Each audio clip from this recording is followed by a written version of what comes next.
Well, hello, friend, and welcome back to my channel. So, a lot of us know how to work hard. We're not strangers to working hard, and we know how to push through seasons, how to stay consistent, and how to finish strong. But God wants us to know this: finishing is not the same as being formed. And in this week's lesson, God slows his people down long enough to teach them how to count what he is growing, how to recognize when a season is truly complete and offer what they have gained back to him, and let that gratitude change how they treat others. So this lesson is not about rushing into a celebration. It is about seeing how faith unfolds over time and what real gratitude looks like when you move beyond worship and move it into your everyday life. So let's walk through this lesson together. I want you to grab everything that you normally use to study, your Bibles, your journals, your pens, your handy dandy notebooks. It's time for us to get into this lesson. Hello to every one of you. Hello, TSSG family. Hello, TSSG family. You're in the TSSG space. Well, hello, TSSG family. Sunday school. Changing the way you see Sunday school with that Sunday school girl. Well, hello to my Team COGIC family, and welcome to the lesson review for this coming Sunday, which is February the 8th. My name is Waynell. You're in the TSSG space. Here I share Christian content that is largely inspired by and or based on our Sunday school lessons. I do serve Team COGIC and the international lesson, and I am happy to share space with you as we spend the next few minutes talking about the Feast of Weeks. It is a Friday. No, I don't normally upload this late, but it has been a full week, and I just kind of had to get calibrated, y'all. To be honest, I had to prioritize next week's lesson over this week's lesson in terms of getting content out and getting myself sort of caught up. So I'm a little bit sorry, but I think you'll be happy when I'm back on schedule with lessons in the future. And sometimes we just have to make that adjustment. But I am here now, and I think I should have referred to Sunday as February the 8th. If you know our international assistant chair lady from the youth department, Takitha Carter, Evangelist Carter, y'all slip in her inbox and tell her happy birthday, because Sunday is February the 8th and we have a fantastic lesson. So shout out to you, ACL Carter. And this lesson is for you. This one's for you. I'm excited about just the weekend, and I'm excited about what God is doing. Again, it's been a full week, but I'm just so grateful. Like, God somehow strengthens us for the journey, and he graces me for this assignment. And I'm so grateful that this assignment includes sharing time with you. And I don't always get to do lives, but when I do, I get amazingly sweet surprises. So hello, Joanna Chapman, your first time viewing, and you're happy, your first live viewing. And I'm happy that you have this opportunity as well. So thank you for being here with me. We are going to the book of Leviticus, chapter 23. But before we do that, I want to say welcome to anyone else who is a first timer. You have just joined an amazing community of people. I promise you, there's so much value in this space. There are bishops, pastors, superintendents of Sunday school, teachers, students, and a few of my friends who, they're not quite in Sunday school classes like I want them to be on Sunday mornings, but they love this space as a good Bible study. So wherever you find yourself on that spectrum, you are in the right place. Everybody do me a favor. Look down below. Make sure that you are subscribed to this channel. I know some of you, it comes up in your algorithm. Come on, let's make this relationship official. Subscribe. Also, make sure that you click the notifications bell. I never want you to miss any of the content when it goes live on this channel. So take that extra step. Look for the bell and select all so that you get everything when it goes up on the channel. Now that we talked about that, let's quickly get the ground rules out of the way. I just know that you did not show up in this space as a consumer of content. You don't just... Nell is going to say we are contributors in this space. So I'm sharing, you're going to share. How do you share back? Get those fingers ready. There are going to be times that you may hear me invite you to answer a prompt, or you may hear me ask you to type something in the chat. I want you to be ready to participate. And maybe there's something in your notes that I don't bring out in mine, but you want to share it with the community. Drop that in there as well. And you know what? If you're a newbie, take that same bold step that Sister Chapman did and say hello to me, because I would love to say hello back to you. Before we get into our lesson, I want to share just a couple of things with you. These are your TSSG church announcements. on the 19th of February, I'm so excited to introduce the training initiative for 2026 with TSSG. We'll be offering monthly training under the banner of SOS. This is not Save Our Sunday School, but I'm going to help us strengthen our Sunday school, sustain our Sunday school, stabilize our Sunday school. And our very first guest is Maja Douglas, who is going to talk to us about AI in Sunday school. What happens when AI enters the Sunday school classroom, when AI enters the chat? What happens in Sunday school? What is the potential? What do you think about AI? Do you think it has a place? Do you think it's too much? Do you think we should stay away from it? I invite you into this space. The QR code is there for you to go ahead and sign up for that training if you're interested. It is going to be fantastic. 7:00 p.m. Central Standard Time.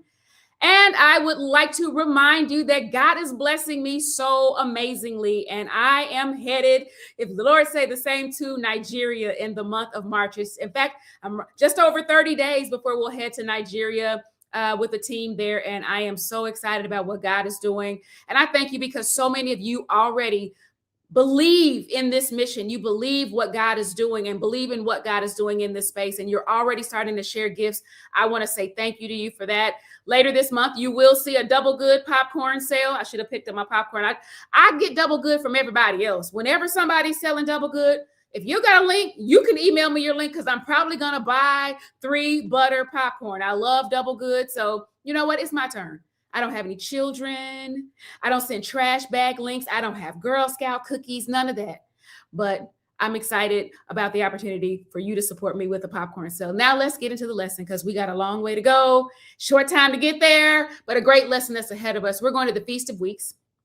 You already know that this lesson series does take us back to lessons that we had 10 years ago, but I continue to share with you that I always know that God can show us something new and amazing in every lesson that we encounter. And I think, over time, our lived experience teaches us something different about God. So I don't even know what I said 10 years ago. I love it if you go back and look at that video and tell me if I've grown at all. But this week, as we look at Leviticus chapter 23, we'll look at verses 15 through 22.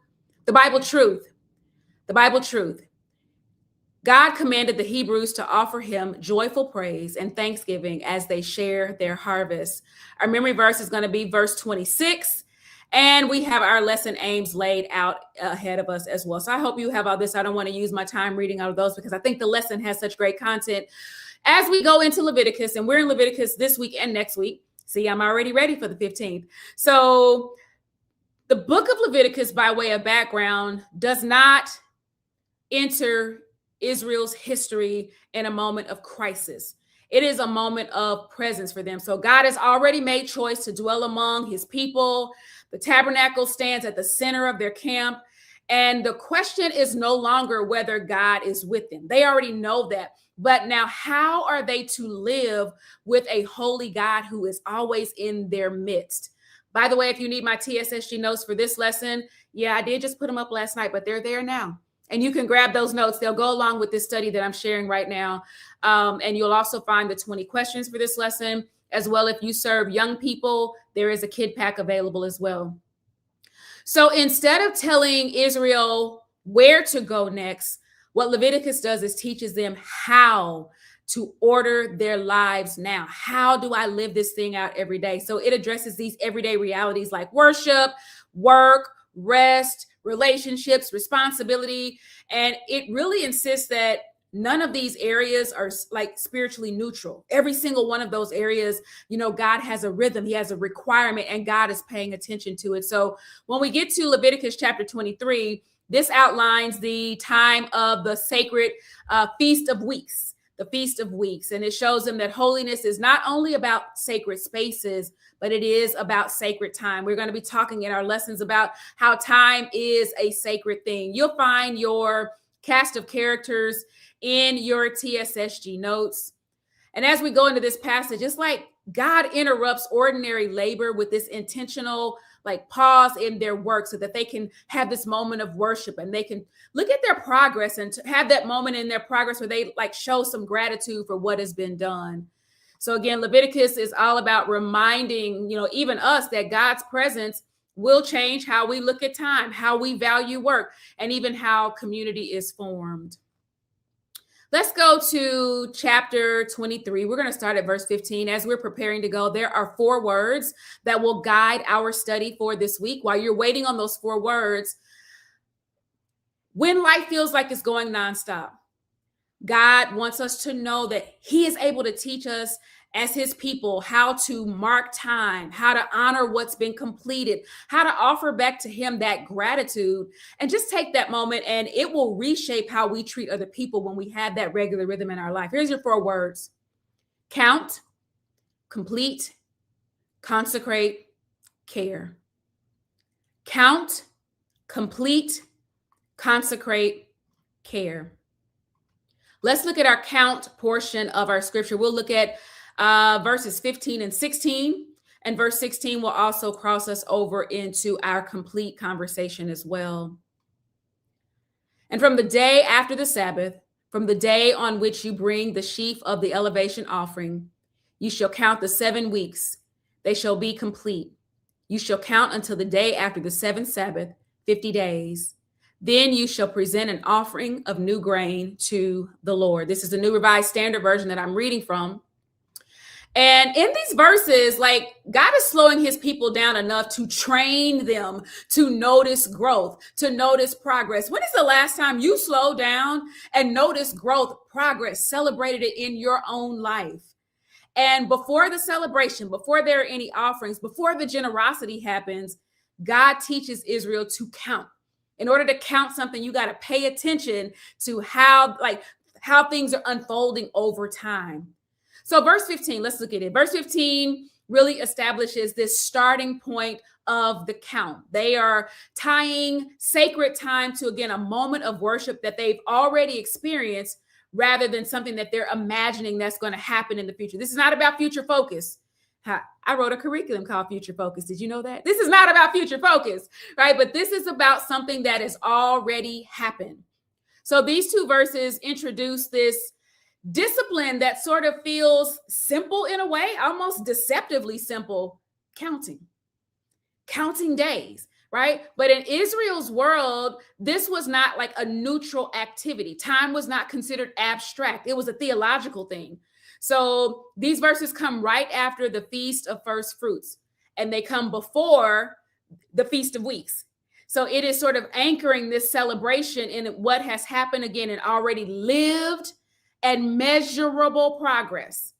So God doesn't tell the people to, you wait vaguely and just hope, just hold on to hope it's going to come. No, he tells them to count day by day, count, beginning from a moment that when they've already acknowledged that he's made provision for them. So this instruction to count from the morrow until after the Sabbath ties again to this future celebration based on a past act of worship. So this means the people are not moving forward, being disconnected from the memory of what has already happened. They are like tracking. They're tracking growth. And that growth, I think it's important when we look at how God's people have been taught what it looks like to be his people. It was all tied around obedience, right? So everything about this for them begins with obedience. So look at this phrase: 7 Sabbaths shall be complete. Say that 7 times. 7 Sabbaths. I can't even say it. 7 Sabbaths. But you know what I'm saying. They're going to be complete. So when we see 7 in scripture, that emphasizes fullness, being whole, completeness, something that's brought to maturity. So think about it in this way: nothing is rushed. It gets its complete time. Nothing is skipped.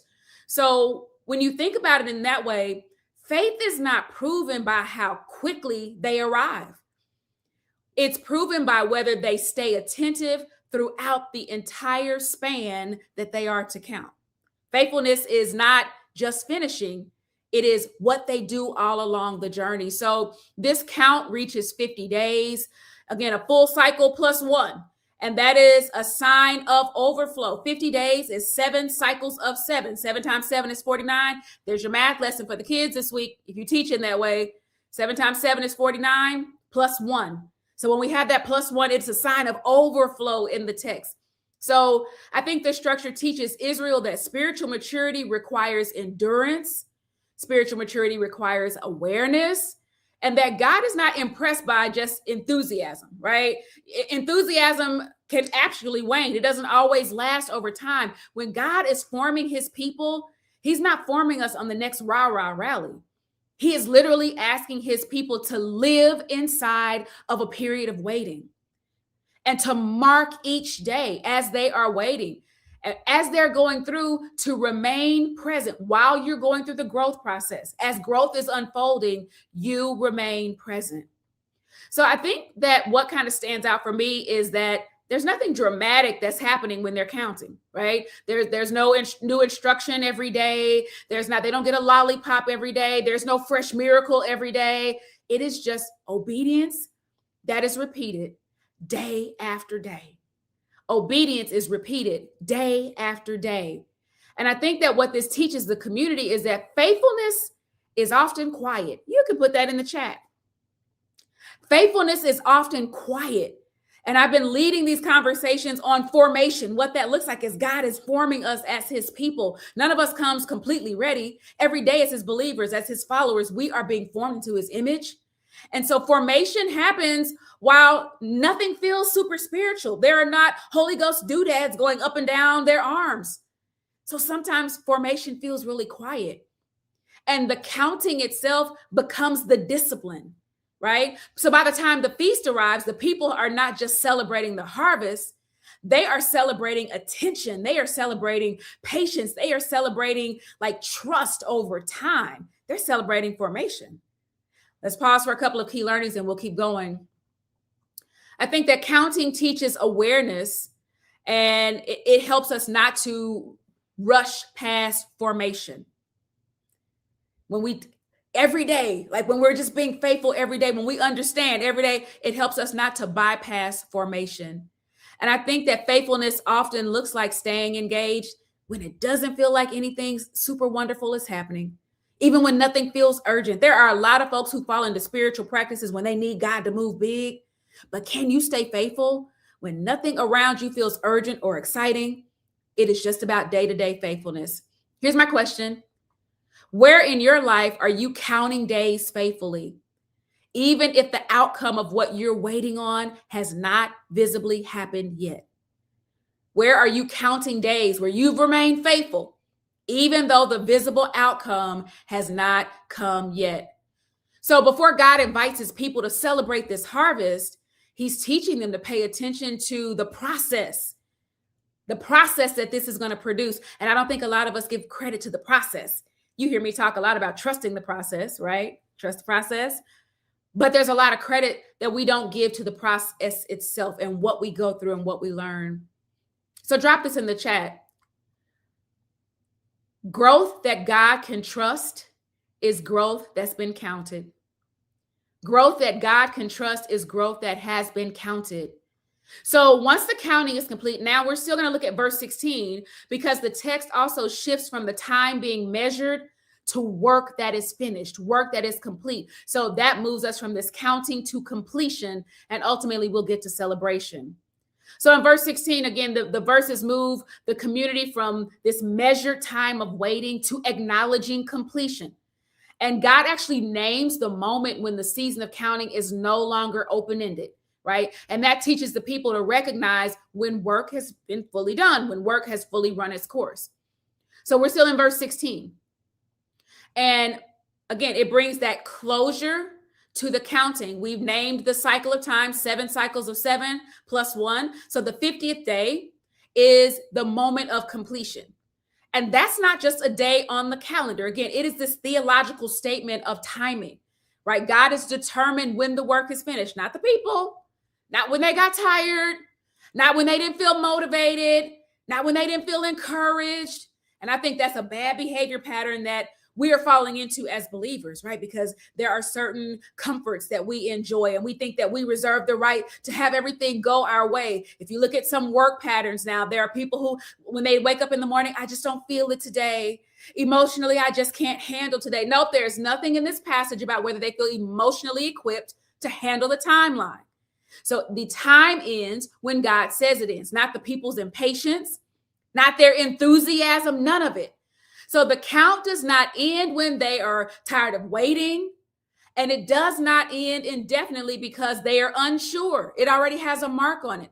The completion is declared by God. Now, I read in the New Revised Standard Version, but the language in the King James actually emphasizes fulfillment rather than a conclusion, right?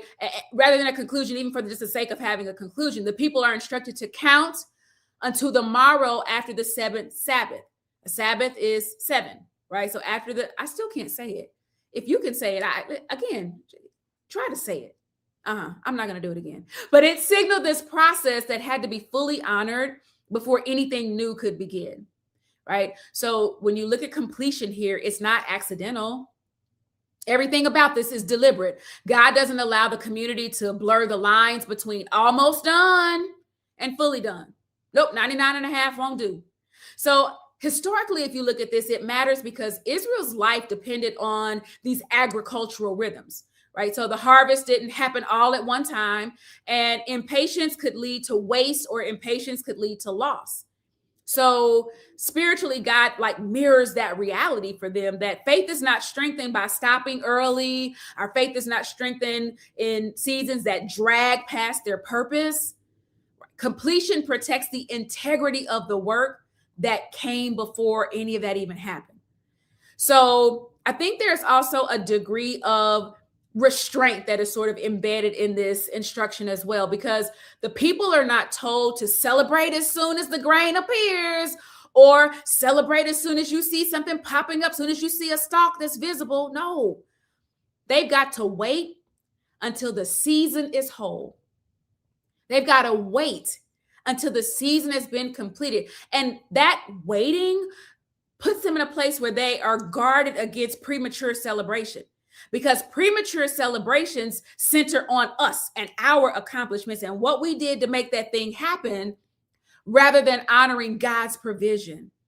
So completion here, as God defines it, really creates this space for gratitude instead of relief. So I think that these verses really teach us in a quiet way that knowing when to stop is as spiritual as knowing when to start, right? And I think God forms us as his people by teaching us to recognize when obedience has reached its intended end. Not all seasons are forever, right? So here, completion is not the collapse of a thing. It literally becomes this readiness for the people for what comes next. Couple of key learnings. And again, the fullness of this is in the TSSG notes, but not every open season should be prolonged. Not every open season should be prolonged. That's why I told you everything is not forever. And premature celebration makes it all about you. It can distort your gratitude. So don't start celebrating too soon. Not too soon. Here's your question.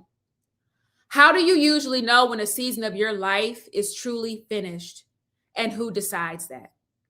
Right? So God teaches his people that faithful obedience includes recognizing when a season has reached its fullness.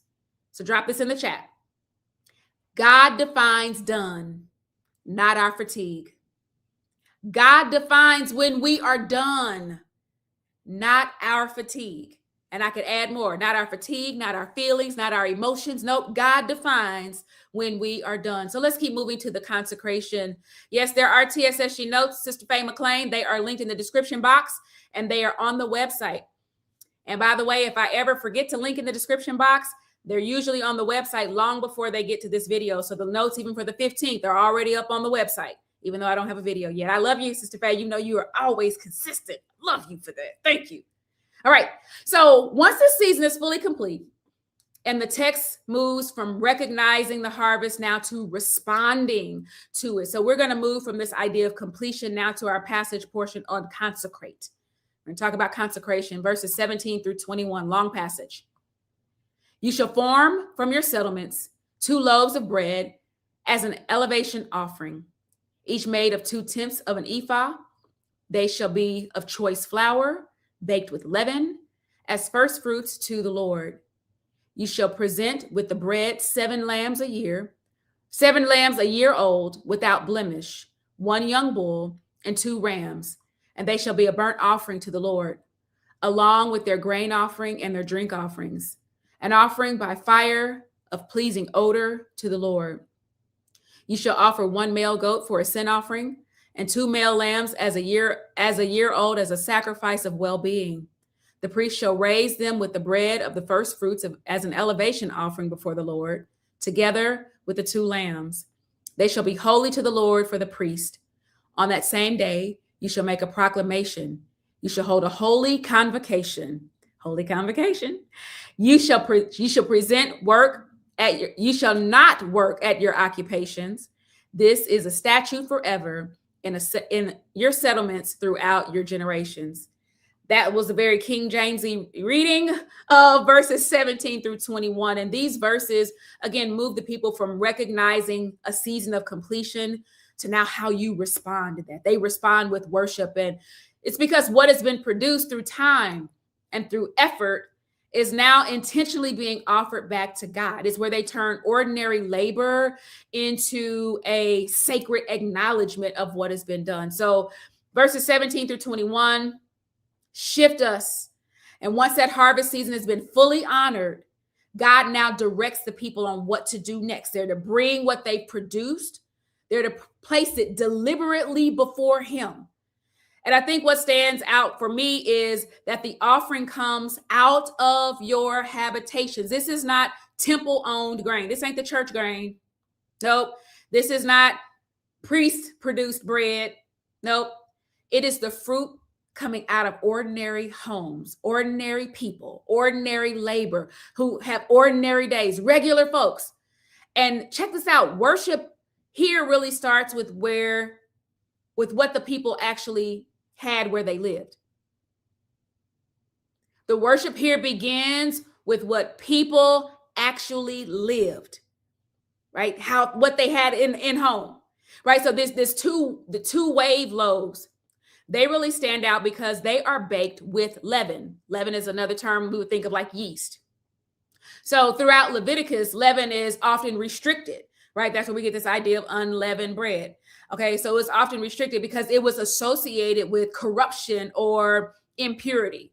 So in this passage, though, God receives it, right? And I think that this signals that this consecration is not about presenting something that's flawless to God. It's about presenting something that's real. I think that's important. And you can take that put that in the chat, right?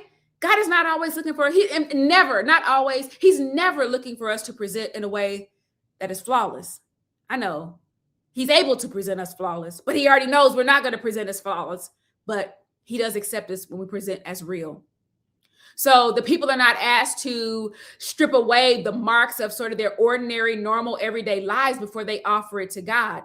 They bring what reflects who they are and how they live every day. So when you think of it, though, it's not because God is in need. The act is about the recognition of who he is, right? So verse 21 actually names this as a holy convocation. We're familiar with the idea of a holy convocation, but not a holy convocation with thousands of folks in St. Louis, Memphis, in cute clothes and doing other things. But what does a holy convocation literally mean? It means people are summoned together. That's what it means. People are summoned together. And they're summoned together for this time of consecration. It is not private spirituality. That's the benefit, the blessing of coming together. And I'm cutting up, but I love the Holy Convocation. Random facts, your girl has perfect attendance at the Holy Convocation of the Church of God in Christ, right? It's something that my family has always done. We've always been a part of coming together with the saints. And in this passage, again, the consecration is not about private spirituality. It is this communal acknowledgement of what has been gained and the fact that it belongs to God first, right? And so when they declare this observance, it's a statute forever. What God is teaching Israel is that gratitude has got to be practiced. It's not assumed. That's why we do the things we do on an annual basis, because gratitude has got to be practiced. It's got to be observed. It's a remembrance, right? And when we leave those moments unattended, I think it makes us behave like we're really entitled people. When we don't take those moments of gratitude and acknowledge what God has done, we move as if we did these things on our own, as if what happens, we deserve it. That's that spirit of entitlement. So I feel like consecration really interrupts that drift that will make us really become these self-reliant and taking credit for ourselves kind of people. So these verses make it clear that faith does not end when the work is finished. The completion without consecration turns the provision of what has been gained into a personal possession because it doesn't acknowledge God. So God is forming his people by teaching them to pause, to lift, to name him as the source before you get into the next project.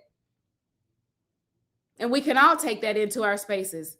We have these tomorrow. My niece and I are having vision board day. Y'all see last year's vision board up there. I'm finally ready to make a vision board. But I want to make sure that pausing is an intentional part of my vision this year so that I don't become guilty of taking credit and patting my own self on the back. Girl, you did that. No, you didn't. You can't do anything without God.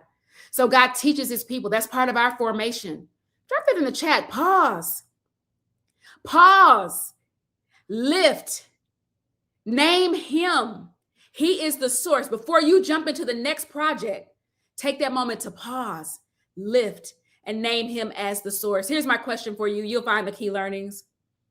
What part of your everyday life would feel hardest or most honest to offer back to God right now? What would feel hardest to offer back to God? We're almost done. God teaches his people that what they gain through time and effort has to be intentionally returned to him in worship. Intentional worship is so meaningful, right? Drop this in the chat. What you finish, God invites you to offer. What you finish, God invites you to offer. We're going to the care part of our passage, and it's verse 22. When you reap the harvest of your own land, you shall not reap to the very edge of your field, or gather the gleanings of your harvest. You shall leave them for the poor and for the alien. I am the Lord, your God. This is our final verse. And for me, I make such a personal and emotional attachment to this verse because I think when you look at it, it kind of sits us in this responsibility. I talked a few minutes ago about how entitlement can so easily creep in and how we've got to be guilty of thinking about the world and about people around us. So this verse really shifts the feast from what's going on the outside to really an inward look, because God is directing his people to extend the meaning of the harvest beyond church on Sunday.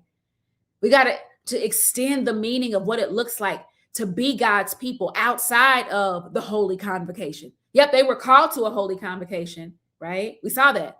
But now there's a responsibility after the gathering of the saints, after the cute clothes, after the yes, Lord praise. There is a responsibility after the worship and after the celebration.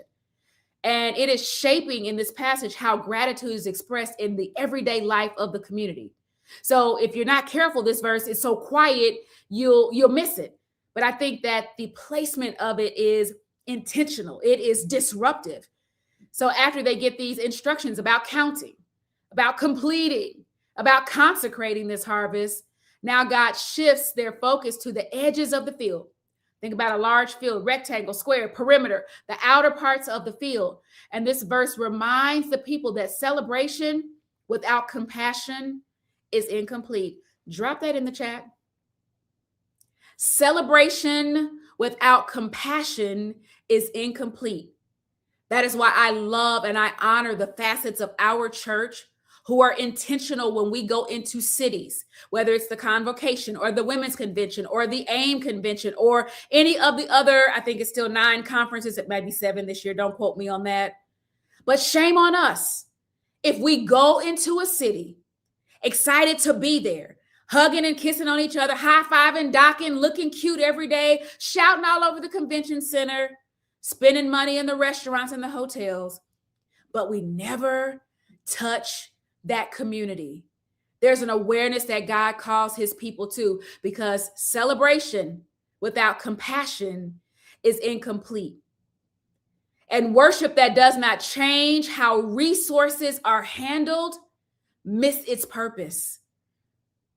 We're responsible for the resources that God gives us, and we're responsible to the world around us. So this command that they're given, not to take up everything. Don't go pluck up everything. Don't take all the money home. Don't take all the fruit and the vegetables home. Whatever's in the field, in the corners of the field, you leave something for those who are going to come and glean. What do the gleaners do? The gleaners are coming through the field looking for anything that you left behind, right? You got to leave something for them to gather. Let the gleaners gather something.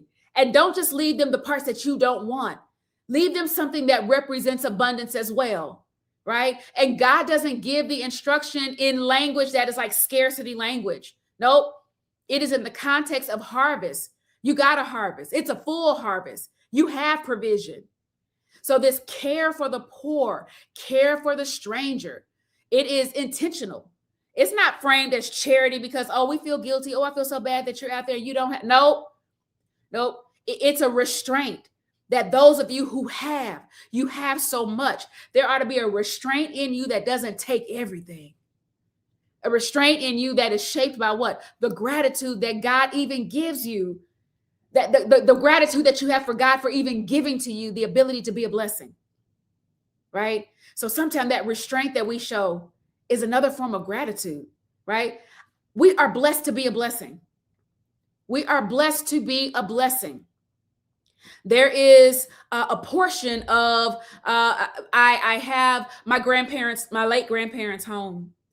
And there is a space that I save in that home, not because I don't have a place to live, but I always want to be able to be a blessing to somebody else. I don't ever want to watch somebody that I love not have a place to lay their head because I'm blessed to be a blessing. So I think we all have to think about how we are resourced and what God gives us so that when we're able to be a blessing, these people are told to leave something behind on purpose. You ought to be thinking about how to be a blessing on purpose. So historically, gleaning again would have functioned as a dignity preserving system, right? The poor, they're not handed leftovers. They're not handed the fruits and vegetables that look like they've been run over by a Mack truck. Nope. They were allowed to work in the margins. So that's why they had to leave something there. So God builds care into his structure. When he builds what the economy looks like for Israel, care is built into the economy. I don't care what government programs in this country are attempting to be shut down. Godly economies have care built inside of them. Not these moments of emotional generosity. And God bless churches that do, food giveaways at the holidays and all that. I love that. I love that for you. And I appreciate that you do it. But care is needed all year long. Do you have intentional care built into your programming 12 months out of the year? Not when you get to put on ugly Christmas sweaters and come out and then put on social media that you gave out boxes and toys. But care is built into the economy of God's people. It is designed. It's not improvised. Oh, we got extra. Y'all come on. No, it is part of the design. So this phrase that he ends with, I am the Lord, your God. It closes this verse, but it also anchors the command in relationship. The reason you're going to move like this, the reason you're going to build care into your economy, into your plans, it's going to be intentional, is because I am the Lord, your God. So care is not just an ethical thing, it's a covenant thing, right? God ties generosity directly to his identity. And if you're my children, like I'm your God, that's why you're going to do what you do. I tell you all the time, like my folks, they will let us know when you leave this house, it's who you represent. There are just some ways that we move because you're Hensons. It's just what we do.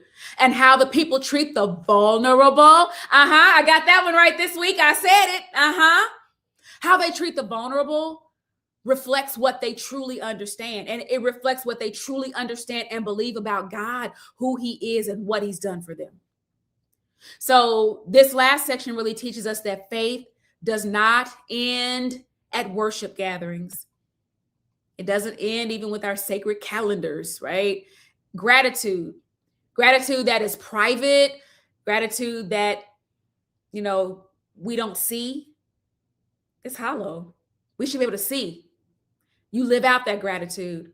So in the sense of formation, God is forming his community where provision, the fact that you have, gives you a responsibility. And have is not always money. But that he's given you, if it's influence, you have a responsibility for how you use that influence. If it's network, you have a responsibility for how you use that network. If it is access and resources and money, whatever, you have a responsibility for how you use that. Why? Because blessings carry obligations. Put that in the chat. Here's your last question. Blessings carry obligation. So what edges of your life, what perimeter, what edges could God be calling you to leave open for somebody else to come and glean? So God's completed the harvest by teaching his people that gratitude finishes only when it reshapes how you care for other people. That's the completion of your gratitude. Here's the last thing for the chat. Gratitude that stays with you hasn't gone far enough. So with care woven now into this harvest, the Feast of Weeks, this lesson really shows us that God's provision was never meant to stop at celebration. It's literally meant to form us into people who live these grateful lives, and we live grateful lives together. This is our lesson for this week. I do pray that there's been something that's been a blessing to you in this week's lesson. I would love to see your comments in the chat. Please leave them, even if you're catching the replay. If you're here and you've not already clicked that like button, don't forget to click the like button. Again, I'm so honored to share space with you. If you would like to be a blessing to this ministry, everything right now is all about Nigeria. Nothing for me personally, it never is. But even the operations of the ministry right now are taking a backseat to Nigeria, because everything that is being shared is helping to make sure that I'm able to get to Nigeria, but not only get there, but that I'm able to be a blessing to the work that will be done in that country. And I can't wait to share more with you about that in this space. Listen, y'all, I'm gonna take a little break because I got one more live to do. Thank you for sharing time with me this evening. I love you all so much, and I'll see you in Sunday school. Bye, everybody. Thank you so much for studying with me this week. I want to remind you of my ask, please, that you support me with the gift of $9. And if you've never done so before, tip over to my Etsy store. If you're looking for great gifts for Sunday school students, or maybe a student who wants to celebrate your teacher, superintendent who wants gifts, go and check out the Etsy store. There are t-shirts, tote bags, candles, pouches, you name it, all celebrating Sunday school. So there are at least 8 different designs for both Sunday school and church school. So check them out. And if you've not already done so, check out my book on Amazon. So many of you have ordered it, and I've got incredible feedback, and I appreciate you so much. I'm excited about this devotional, which says it's for Sunday school teachers, but honestly, it works for anyone serving in any space, ministry or even corporate spaces. So if you're looking for a devotional to encourage you along your way, check it out. Love you and see you all soon. Sunday school with that Sunday school.